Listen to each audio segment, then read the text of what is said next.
and welcome to this episode of the Next Guy Up podcast, starring Tin, Zach, and myself, Mason, Let's on go.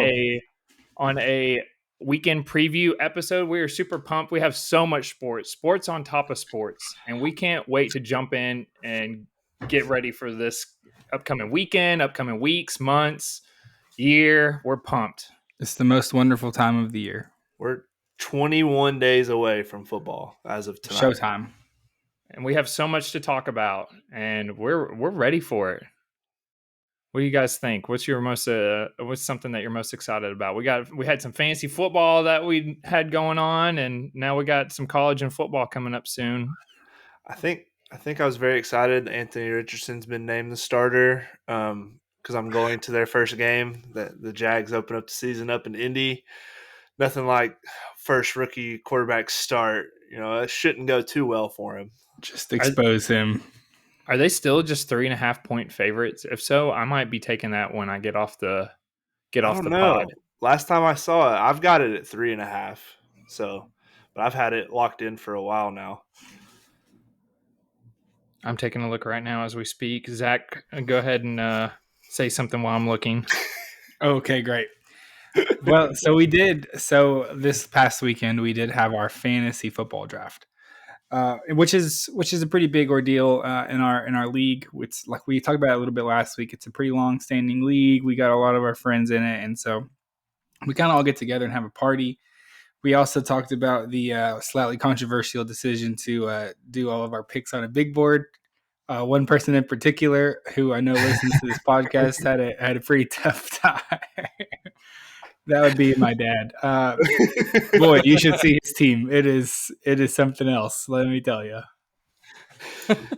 He went from drafting only old guys because he knew who they were to drafting rookie wide receivers from the Vols. He picked up Aaron Rodgers in like the 4th round, I think, maybe 4th or 5th round. 4th or 5th, yeah. Oh boy. He was like, you know what? We're doing it. We're only picking guys who've been in the league like 10 years plus, and he stuck to his guns. Derrick Henry was his first pick, I think, right? First round pick, yeah. He took Aaron Rodgers because he tried to take Lamar Jackson, and I said, Robert, he's already been drafted. And he got mad and was like, well, fine, I don't care anymore. It went really downhill at that point. Between Zach and Robert, neither of them, they were draft players that were drafted like 3 rounds ago. They would use their whole time clock. It was pretty entertaining. I was all about it.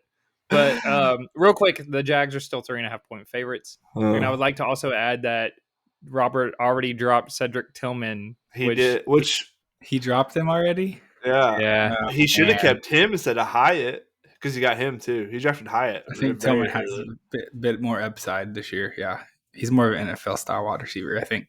Yeah, but it was definitely fun. It was fun doing the picks like that. I mean, it's very easy to miss a player. It happened to me. I thought Swift was gone. I went up there and picked George Pickens, and Zach comes running. He's like a GM who the team in front of him picked the wrong guy, and Zach was like, give me DeAndre Swift, please. And I was like, I spazzed out. I was like, oh no, I thought he was gone, and now my running back situation kind of sucks. The look in Tins' eye whenever I said DeAndre Swift's name right after he lost it. Oh, I was so mad. It was a beautiful, beautiful moment in my life. It's the last thing I needed was another receiver. I didn't know Swift was still laying around, but it was fun. I mean, we definitely had some guys go way later than they probably should have. Some guys go way too early, but I mean, for the most part, ADP was still pretty accurate. Most of us had cheat sheets and things like that. I mean, Robert didn't. He was just he did not. That is going off the name, off the dome. But the situation is that I feel like if he replaces a couple players, there's a chance he could come through and still have a good season. I feel like it's fantasy's weird like that. Your draft can go one way and then 2 or 3 guys get injured, all of a sudden your team's terrible and somebody else has a player who goes off and then they're all of a sudden good. And it's a weird thing, fantasy football. Yeah. The only downside of us, is we all do get together for the draft, and that does make planning it a little hard where a date works for everybody. We did draft super early, and unfortunately somebody in our league did draft Breece Hall pretty early, and unfortunate news if you're drafting Brees Hall. And then Traylon Burks, luckily, didn't go down with a major injury yesterday, but he drafted him to be his like receiver too. So it's always scary doing these drafts this early, but it's definitely worth it. That way we can all be together and do it. Like a couple days span right after the draft, we had news broke during the draft about Jonathan Taylor, which then he ended up not going, and now he's away from camp again. But at the time, we were thinking, oh man, that was a steal. And then Traylon Burks went down, Ezekiel Elliott signed with the Patriots, and Dalvin Cook signed with the Jets. So there was like a whole lot in with 48 hours after we did all that, and it was like chaos in a sense. But I didn't mind. This was probably the earliest we've drafted in a really long time. I do remember one time we drafted during the Hall of Fame game, which is the first preseason, and that's probably the earliest that we've ever done. And the only reason I remember that is because we were watching it while we were drafting. Yeah.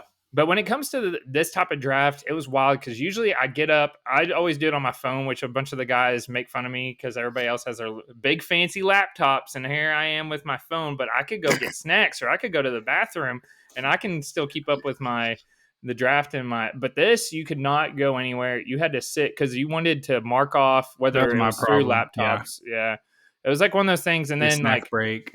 Yeah, people would come in and like.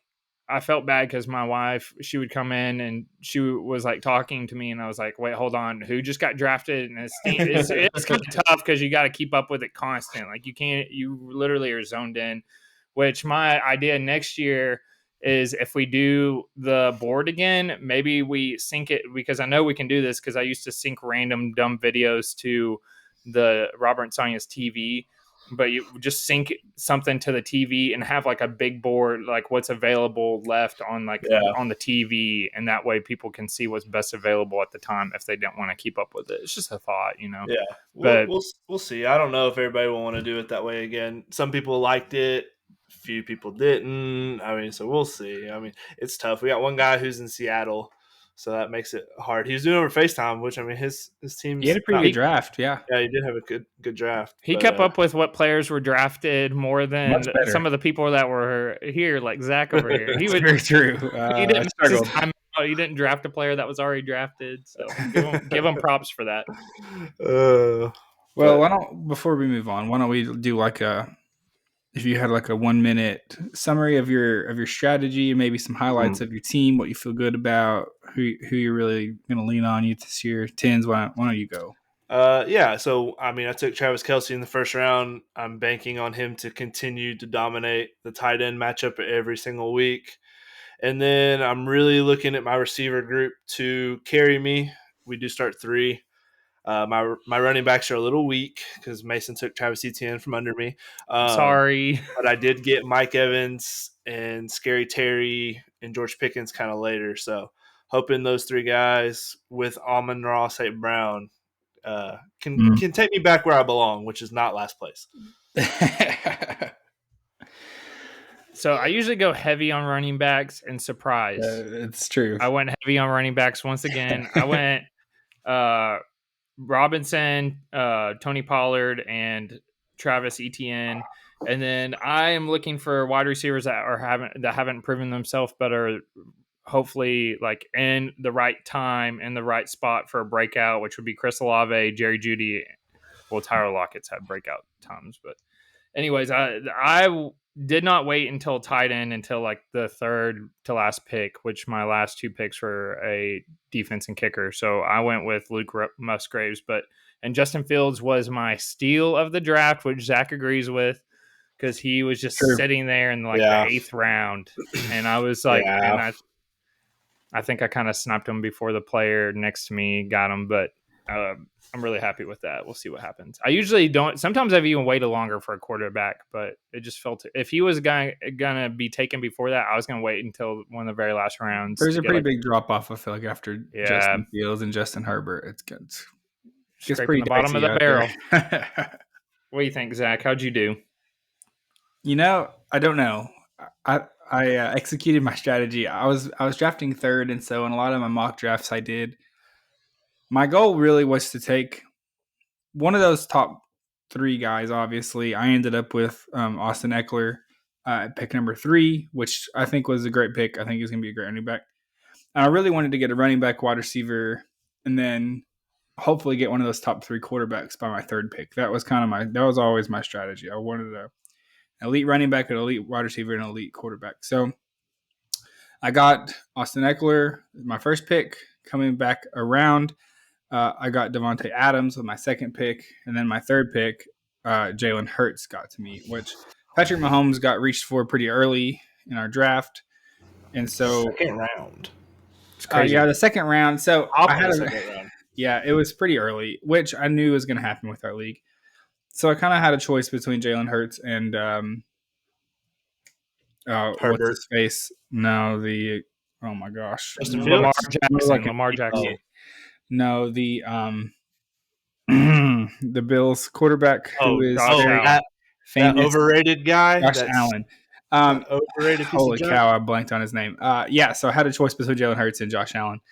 Josh Allen had a huge year last year, so I think there's a little bit more question marks around him and whether he can repeat that performance. And so I picked Jalen Hurts, who I think is going to just score an enormous amount of points with his feet, and I think the Eagles are going to be really good. So that was where I went with that. And then after that, I had a couple other risks. I picked up Javonte Williams. Hopefully he ends up having a good season after maybe a couple weeks off with his injury and stuff. So we'll see what happens. No, pretty usual. Zach's team is like every time Zach's drafted the last few years, I'm like, I just want his team. Like, just let me put Trevor Lawrence on that team, and then just trade me. And then because Zach's drafts, I don't know. I'm always envious of his team. Thanks, Tins. But every year I come up short because I suck at keeping up with it. That's always my downfall. Tins is like the guy who makes like 4 trades a week, and he's trying to just wheel and deal and make his team better. And my team is, by the end of the year, his team always looks like so different from the beginning. Yeah, that's somebody told me that after the draft. He's like, "How many of these guys are going to be on your team by the end of the year?" I said, "Well, I got Trevor. I got Trevor, and I've got Calvin Ridley. So those 2 are locks, but probably not very many. Not even Travis Kelce's safe." A couple years ago, Tins, you and I did a compare because we could look up what your draft was compared to your final week on the roster, and I think you had 0 players that you drafted were still on your team. That's fair. That's what you want. Just trading, baby. Well, what's really happened in our league, though, is everyone is scared to trade with Tinsley now, and so it's really hurting Tinsley's strategy. Slowed down the last few years. I think everyone's always just like, I feel like if Tinsley offered me this trade, he knows something that I don't know. Or maybe, and so it's skeptical to trade with him on average. Yeah, it's tough. There's a couple guys left. Really just Josh. He's the only one that will trade with me. So it is what it is. I'll just stick by my team one year. Maybe I'll win finally. Again, it's been a drought. Well, we've had a lot of sports, big news. Did you have anything else, Zach? I was going to just mention Tinsley's new team name. Go ahead. Yeah, we can't forget that. Go ahead, Zach. As getting part of the punishment for last place in our league, the first place person, who in this case was Jake, gets to pick the last place person's team. In this case, what did he pick, Tins? Can you say it so I had to name my team Tighten Up with 3 exclamation marks. Usually if there's 3 exclamation marks, you have to say it with emphasis. So you got to scream, Tighten Up! This is a free country, and I'm not saying it. Dumb craps. Is Tighten Up the worst team motto of all time? Yeah. It might be. It's pretty bad. It's pretty bad. It's pretty bad. It's like we cheated off somebody in a group. It's like a group project. We just Tighten Up and then a raccoon as our mascot. We need to get together. There's so many cool stuff traditions around the league, and that's per usual for the Titans. You guys stole these cool uniforms from the Houston Oilers. That's true. They are very cool. You got this dumb saying Tighten Up. I mean, you guys are just lame. You guys are lame. Last I checked, according to your fantasy team, though, you're a huge Titans fan. Yeah, wait till I get my profile picture for my team up. No one got to pick that. It's me only, and I've got some stuff cooking. Oh, None of you are gonna like it. You're all gonna wish I didn't have my team name this. All I know is I might throw the championship game if I'm there, because I'm not having my name on the trophy with that stupid name. It's true. It would have to be that according to the rules. He's gonna throw it. That's hilarious. Don't put it past me. So we've had a jam-packed week or past couple weeks of like sports news. I'm gonna kick us off. This just in. If you have kids, teach them to play soccer. On August 15th, Neymar signed a 2-year contract with Saudi Pro League club. Neymar signed a $326 million contract. Here's what Neymar will receive in his contract. $87,000 for each win. That's literally like pennies compared to the rest of the contract. Get this, Zach. $543,000 for each social media post from his account, which promotes Saudi Arabian club or just promotion in general. $500,000. You have no idea how many posts I would be making every day. So here's the thing. I looked it up. There's no we're not aware if there's a cap or not. So there might be like a post every month, a post every day, or could you just make constant posts throughout the whole entire, like as many as you wanted? It's putting out so much content for me. That's probably the easiest. Think about it. He's playing a whole game and he only gets 87,000 if they actually win. But for someone else that's not even him to make the social media post, he's probably got a team that will make it. He will get $500,000, which is just crazy to me. According to various sources, Neymar has been offered 3 luxury cars, namely a Bentley, an Aston Martin, and a Lamborghini. Additionally, he has also received 4 Mercedes G-Wagons and a Mercedes van. I don't know why he needs 4 of those. That's still not it. How much would the Saudis pay us to sponsor them in this podcast, you think? Well, if it's even like 1% of what Neymar just got, because like I said, I'm not done yet. A private jet, which is available to him whenever he wants. Heck yeah. To go wherever he wants. And then also to mention, Neymar is also given a mansion. I don't know if it's given like completely or just while he's there. A mansion with 25 rooms, which also has a swimming pool and a dedicated staff with it. Talk about luxury. Talk about that's something insanity. I also looked it up, and his was I think his is like the top contract when it just came to money, not even like the extra stuff that came with it. So that's pretty wild. That's like an amount of money. That's just like, what are we doing here? You know, like how can you even use that much money? You can't, for sure. Yeah.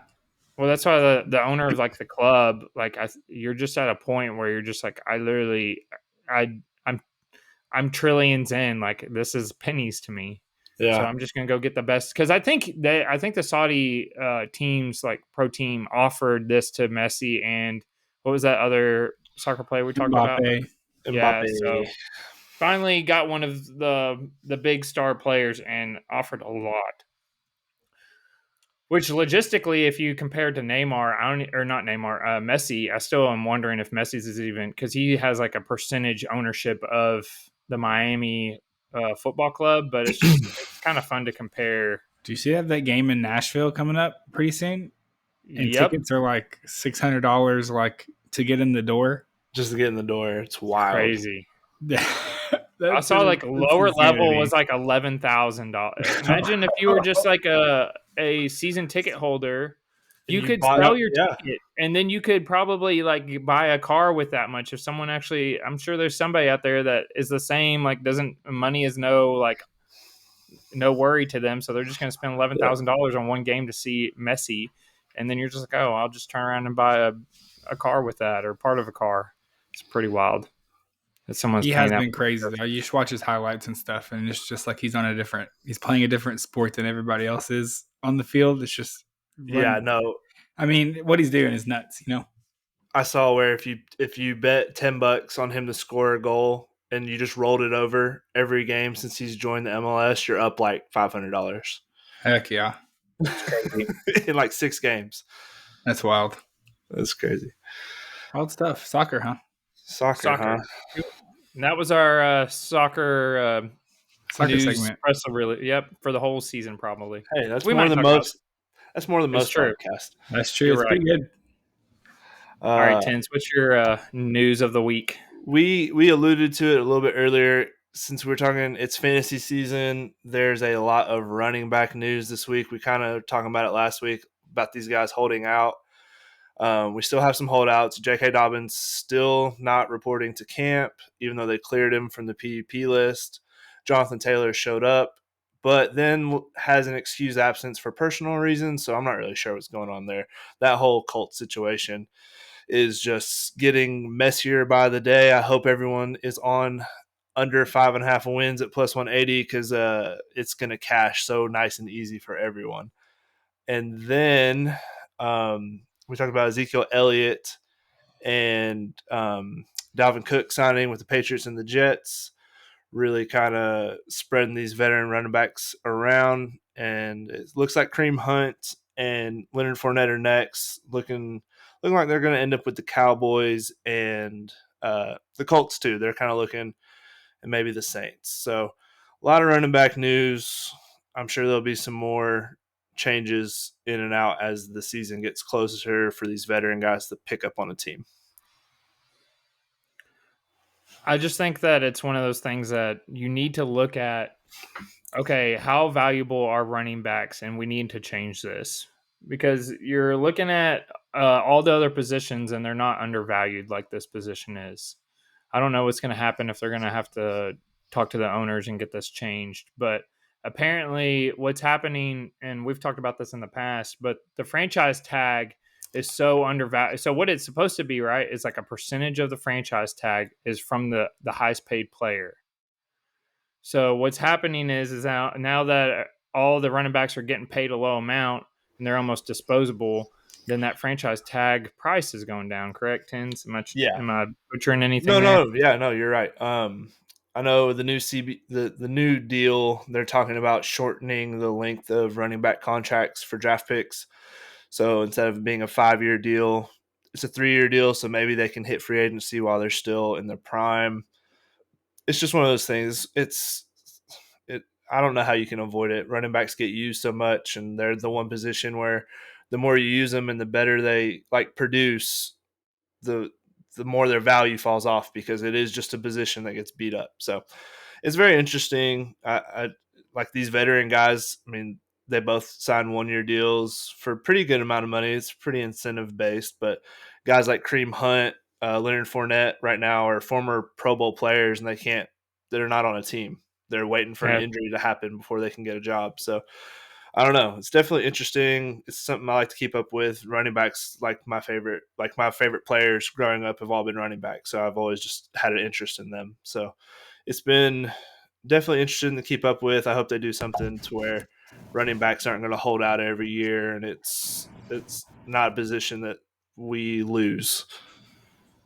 Well, because like Todd Gurley and Le'Veon Bell, if you think about them, they were the best at their time, and they just didn't have a very long lifespan career. Like I saw something where it was like all of these players were like Pro Bowls, and it was like 4 or 5 years ago, Pro Bowl running backs, and they're not even in the league right now, like on a team. It's pretty wild how short. Instead of raising your kid to be a running back in the league, you need to raise them to be another football player, a soccer player. Yeah. 100%. Good stuff, Tins. Thank you. All right. Thank you. Last press release of the day. It's kind of a hefty one. We are going to dive into the college football world a little bit. We are mere weeks away from some of our kickoffs and things happening. We're super excited about that. And with that comes our AP Top 25 got released. And so if we want to just break down a few things happening there, let me just kind of run down the top of the list, and then we'll hit maybe some high points. I think we got some takes for it. Top 10, just really quick, is Georgia, Michigan, Ohio State, Alabama, LSU, USC, Penn State, Florida State, Clemson, Washington. And just reading that, you're like, I feel like it's one of those things where it's almost a name recognition situation where it's like, oh, I think Ohio State should be in the top 5.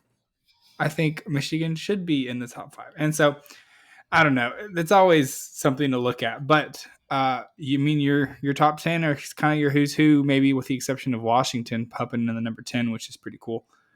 But other than that, we have a lot going on there. We are obviously Tennessee people here, and so Tennessee clocks in at number 12, which is a decent couple of spots dropped from the coaches poll that came out a few weeks ago. It's like 3 spots down. And then right below us, Tennessee is Notre Dame. Right above Tennessee is Texas. So we have a lot of huge names up there at the top. Does anything jump out to you, Tins, when you see all those names there? Yeah, I see a lot of teams that we don't know who's starting at quarterback for sure in the top 10. You've got Georgia, who hasn't named a starter, Ohio State, and I'm blanking. Where did they go? Shoot, Georgia and oh no, run through the top 10 again. I'm so sorry. Ohio State. Yeah. Alabama, Georgia, Michigan, LSU. Ohio State, Alabama, LSU, USC, Penn State, Florida State, Penn Clemson. State. Penn State, Ohio State, and Georgia have not even named their starting quarterbacks yet. I mean, they're talented teams, but I don't see where Penn State showed enough last year where they can just roll into this season with question marks at quarterback and as many defensive pieces as they lost in the draft and just say, oh no, we're a top 10 team, where I don't see where they can be above Tennessee. Tennessee and Penn State should be swapped.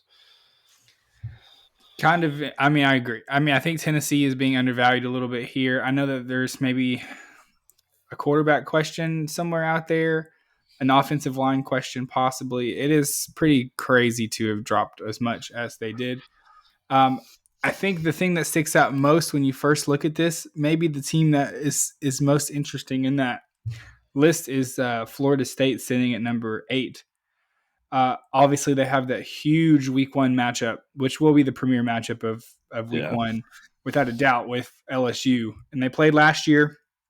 Florida State won a very close game. That was early in the season when LSU was still kind of teetering, and then they really kind of picked it up after that Tennessee game. Really, is whenever they started kicking into gear, and their second half of the season played much different than the first half of their season. So I think that's going to be a really good and fun game to see where we're at. I expect LSU to kind of run away with it. To be 100% honest with you, it's in LSU. Yeah. I think they're coming in with some pretty big expectations for this season. I just don't see Florida State coming in and doing very much against LSU, just to be honest. The line is like -2.5 for LSU right now, but I would, in this situation, I think I'd definitely take the LSU line. Be a fun game, though. Fun first. There's not a lot of other interesting first weekend matchups, to be honest. If it's the LSU team that we saw after the UT game, I definitely agree. Because, like you said, the start of the year was a little rough. New quarterback, Brian Kelly taking over. It was just rough to begin with, but he's a great coach. Yeah. I think they've straightened things out. I know that you kind of gave him out as a sleeper as far as national championship, and it's going to start week 1. If they drop that game, it makes it a little bit tough because the SEC West is very. I mean, Bama might be down, but Bama's still pretty tough opponent to be going up against. So you don't want to have an early season loss and still have Bama on the schedule coming up. So that's definitely going to be the best of the early season games, because I think that Ohio State Notre Dame matchup, as much as I'm not an Ohio State guy, is that week 3? Right. Yeah. But like as far as early season, right? Yeah, early season, like early kind of maneuvering for playoff spots. I think Ohio State just is going to kill them. Notre Dame, I couldn't be lower on Notre Dame. Speaking of Notre Dame, I was going to talk about Notre Dame today. Boy, so I kind of stumbled upon this list where it talks about it shows how far up or down teams fell from the end of season poll at the end of last year. Speaking of Tennessee, they dropped 6 spots, which, I mean, we did lose a potential Heisman winner if he didn't get injured. We lost a couple of NFL wide receivers and a top first round draft pick offensive lineman in Darnell Wright. But dropping 6 spots seems tough, especially let's listen to a couple of these other jumps that happened, and then just listen to the names of the teams that jumped. LSU jumped 11 spots, which, I mean, I think they're going to have a good team. USC jumped 6 spots. Texas, guess how many spots Texas jumped? Oh, no. 14 spots. From the Dang. end of last year to the beginning of this year, it went from 25 to 11.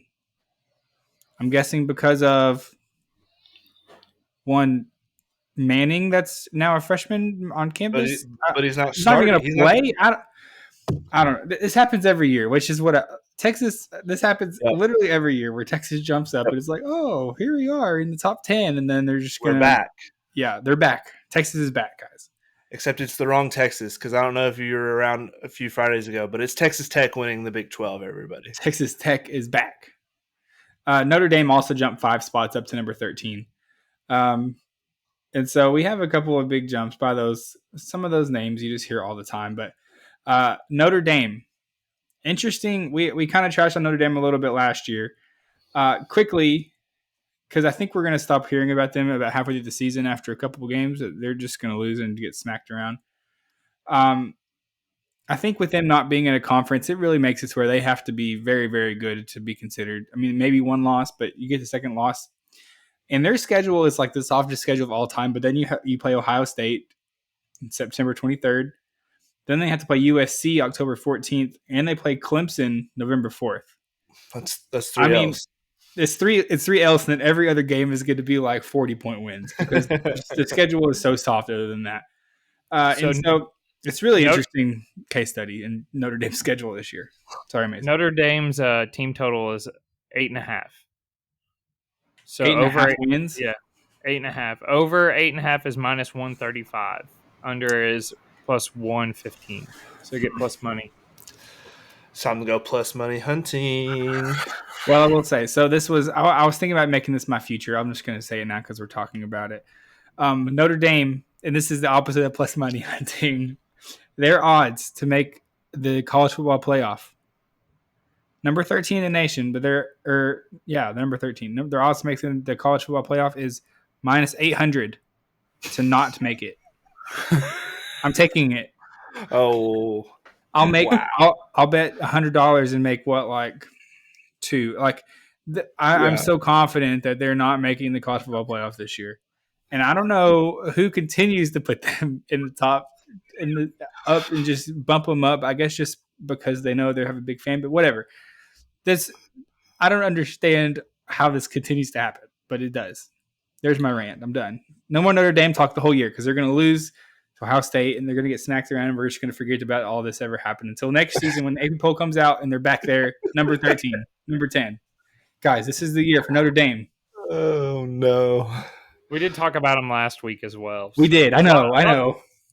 We're like 10s over here with the Jags. I'm not going to talk about them, and then we talk about them. I didn't talk about the Jags for 2 episodes. It makes me so mad.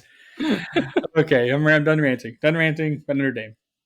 Well, speaking of college football, do we have any more? Because I'm ready for my trivia question. We can. Let's go. I'm done ranting. Okay. Speaking of preseason AP polls, since the year 2000, Alabama has had the most AP preseason number 1 rankings with 7 times. Are we both ready? Yep. With which college has had second most number 1 ranking since the year 2000?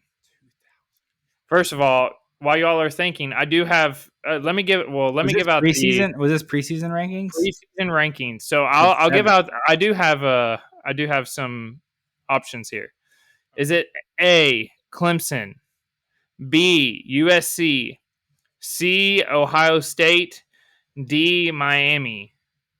While y'all are thinking, what's our overall record, everybody? Oh, let's. I'm like 6-1. 6-1. I'm like 1-6. We're living the tough life over here. I'll be honest with you. Okay, so I'll go over it one more time. Yep. A, Clemson, B, USC, C, Ohio State, D, Miami. No, the most number 1 rankings behind Alabama.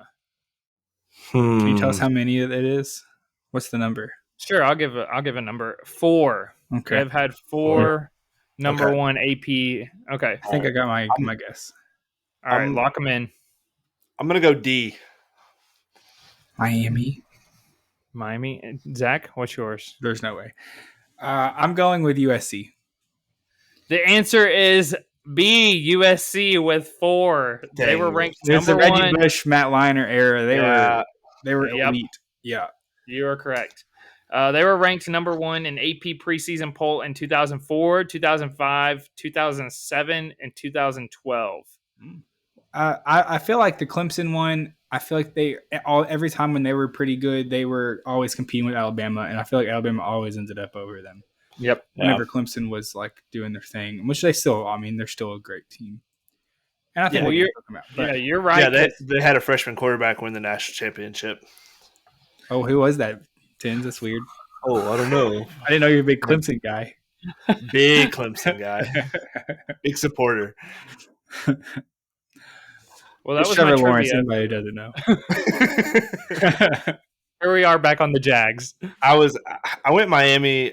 They had all those really good early 2000s, and it was more like late 90s, like Ray Lewis, Ed Reed, those crazy teams. But I risked it for the biscuit, and I failed. I burned them. We're back, baby. College football trivia. We're gonna get this record back in shape. So I have a part 2 for trivia. Are you all ready for it? Ooh. Yeah. Some NFL. And this is going to lead into my my future Friday as well. So, which NFL team led the league in total interception touchdowns in the 2022 season?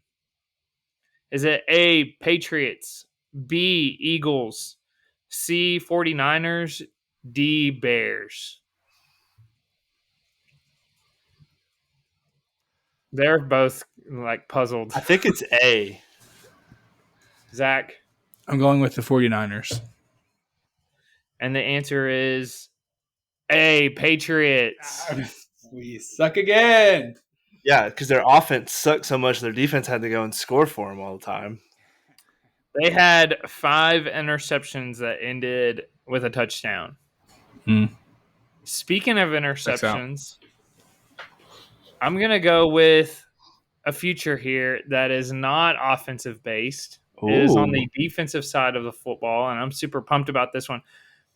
For all those that have doubted me, faded me in a parlay, whatever you want to say, I'm not going to say your name, but for those that have not agreed with any of my picks, please take this one for the love of everything. This is the one. This is the one. It only took me 7-8 episodes. How many episodes are we in? This is number 9. And then how many episodes have we not had a layoff? 9 episodes. We're 100%. 100%. All right. So this is J.C. Horn over 1.5 defensive interceptions. If you're wondering, Mason, who's J.C. Horn? Great question, fan, billions of fans out there. Thank you. Great question, Zach. J.C. Horn is the starting cornerback for the Carolina Panthers. He had 3 interceptions last year. Here's the thing that caught my attention. We've already talked about this in past episodes, but the NFC South has what kind of quarterback play, Tins? Pretty hot garbage. Hot garbage quarterback play. Their quarterbacks that they play twice in a season is possibly Desmond Ridder, Derek Carr, and either Baker Mayfield or Kyle Trask. Who really cares? They're both going to be garbage. Good stuff. But wait, there's more. The Panthers also play against a quarterback that tied for most interceptions last season and only played 15 out of the 17 games. Or what was it, 14 out of the 17? Something like that. He didn't play as many as everybody else, and he tied for interceptions. And that guy's name is Dak Prescott. Horn will also have a chance to play and get his interceptions against 2 rookie quarterbacks, Anthony Richardson, which Tinsley loves that guy, apparently. Just kidding. He's not a fan. And C.J. Stroud. I am a fan of Anthony Richardson. I hope they start him for years to come. Well, J.C. Horn is going to be lining up against these wide receivers, and he's going to be intercepting against either C.J. Stroud, Anthony Richardson, or Will Levis might play in Week 11. if Oh the boy. Titans are falling apart over there. They might. So he has a chance to play against 3 rookie quarterbacks. Are you kidding me? He's not going to get 2 interceptions. All he needs is 2. And I just told you, Dak Prescott's probably going to throw 4 in the game that they play. Are you kidding me right now? I'm Look at all shocked that by research. this number. I'm shocked by it. Proud So of you, give me Mason. J.C. Horn over 1.5 interceptions at minus 120. I already placed the bet because I'm that confident in it. So You should be there's selling my these bet. picks, Mason. I should be selling these. We're gonna put At a these on premium. the social media. Yeah, I know, right? So that's I, my future play right there. What do you think, Tens? I really like it. He's a press corner. He likes to play man with the number 1 wide receiver. So he's definitely going to get targeted a lot, I think. And then they have a great pass rush. So the thing about creating interceptions is, can the defensive lineman put pressure on the quarterback to make him make a dumb throw?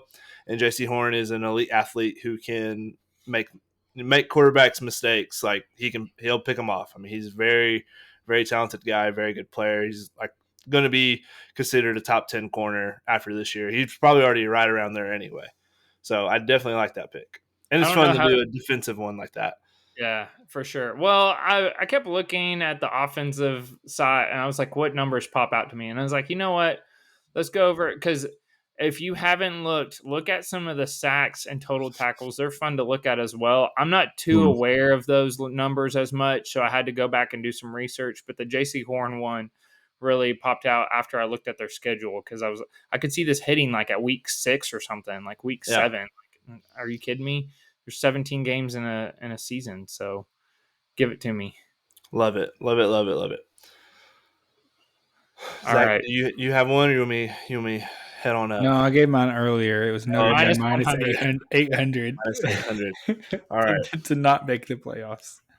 All right, then. Well, then I'm going to give out mine. And I've been tossing and turning from NFL to college and college back to the NFL. And I've been giving a lot of safe picks. And I don't want that to speak to who I am as a gambler, because who I am as a gambler at my core is I love the big plus monies.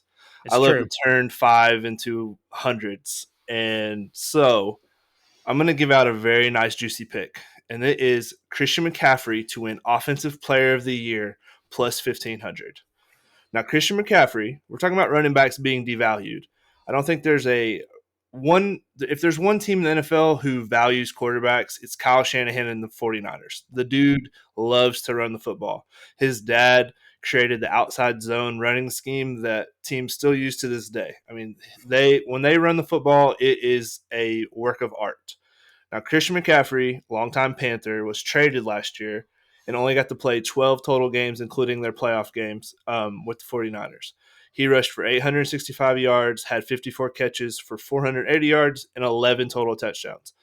That was while learning a new system, moving across the country, all of these things. He's had the whole offseason to learn the system, get healthy, train all year, and the 49ers brought everyone back as far as all their playmakers. You still got Debo, you've got Brandon Ayuk on the outside, you got George Kittle running around like it's the WWE trying to just the dude loves hitting people.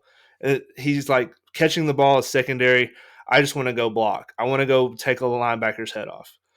And then they arguably have one of the best offensive lines in the league, followed by like left tackle Trent Williams, who's the scariest man in the NFL, first ballot Hall of Famer, 6'7", 300+ pound guy who can run and be a lead blocker for Christian McCaffrey. That is a thing. That is a freight train blocking for that guy. So you're looking at a team full of playmakers that's going to be winning a lot of games. They play in a division that I think is kind of weak. And the 49ers have an emphasis on running the football, especially with Brock Purdy. He hurt his elbow in the playoff game. They're probably going to try to ease him into the season. So I look to them to lean on Christian McCaffrey to start the year. And this schedule that they have, the 49ers are probably going to be the number 1 seed in the NFC because their schedule is crazy easy. I mean, they get to play the Rams and Cardinals twice. They get to play the Bucks, the Vikings, the Giants, all of these, and the Jags. All those teams I just listed are bottom tier run defense teams. So I definitely see where Christian McCaffrey, not just as a running back, but as a receiver, I mean, just in 12 games, he had 54 catches. There's guys who play full seasons at wide receiver that don't get that many catches, and he's a running back who can split out at receiver. And Debo can go and switch to the running back slot. So you're looking at a guy who can get used in a lot of different ways. I bet him to win Offensive Player of the Year over MVP. MVP was like plus 3,500, but that's a quarterback award. Unless you do something absolutely nuts, you're not going to win that award over a quarterback. So at plus 1,500, I think it's definitely worth going and taking Christian McCaffrey to win Offensive Player of the Year. Love it, Tens. And they're going to dump off a lot. And guess who is going to be there to catch the ball? They do a lot with him in the passing. So you need someone that is a two-way player with running and passing. Austin Eckler comes to mind, and then Christian McCaffrey. I love the pick. I do want to point out two things. I'm pretty sure George Kittle was actually playing in the or was it WWE? Yeah, no, he's been in a couple like WrestleManias. He's a very big fan. That was pretty good pointing that out there, because I was like, oh, he actually was in there. And then I'm pretty sure you said that they had a weak schedule and you threw in the Jags in there. What was that about? We're not very good at stopping the run.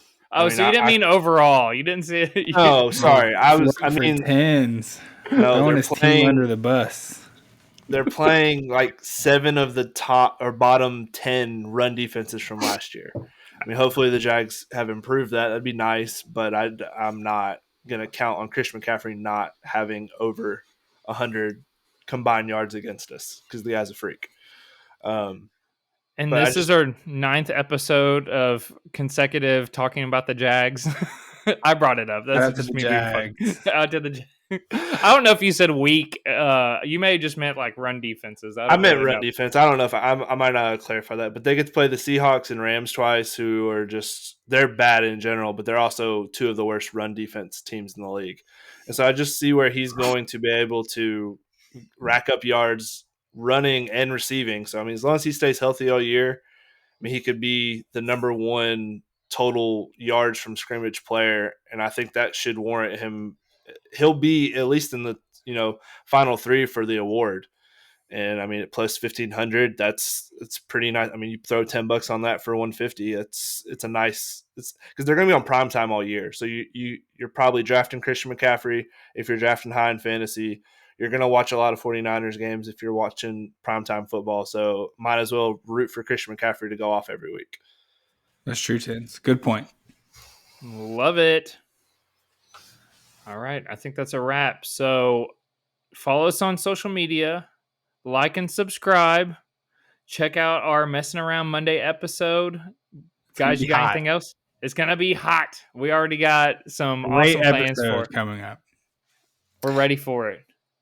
We appreciate you all listening to us. That's it.